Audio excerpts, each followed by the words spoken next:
As a mother of 3 children, life wasn't always easy. Of course, I love them all equally, but whenever they get hurt, I start to panic. Especially my youngest children, they're so small and innocent, they deserve to live the happiest lives ever.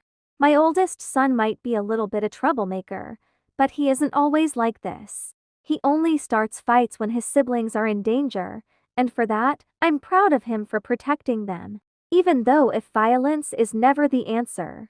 I remember that one time, they 3 came to me, scared, upset, tears in their eyes. Mommy, help. Mother, help!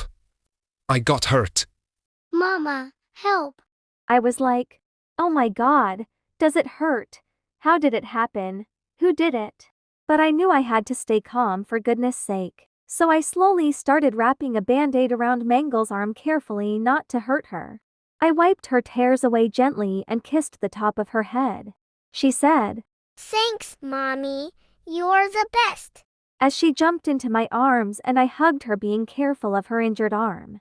Then I slowly started treating Evan's leg injury, carefully wrapping a band-aid around his leg. I wiped away his tears too and reassured him that everything would have been okay, because he's always been a very sensitive boy. I remember he said something like, Mama, am I going to die? but I pulled him into a tight hug and shook my head no, stroking his hair gently with my hand. You are not going to die, sweetie, I'll make sure of it, I said. He clung to me, not wanting to let go, and I kept reassuring him everything would have been okay. Then lastly, I gently placed a band-aid on Michael's cheek as well after I cleaned his injury. I wiped away his tears too and reassured him. It's okay to not be okay sometimes, you did the right thing to protect your siblings. But remember that violence is never the answer, my sweet boy, okay? He sniffled and nodded his head slowly, and he said, Thanks. Mother, I promise I won't do it again.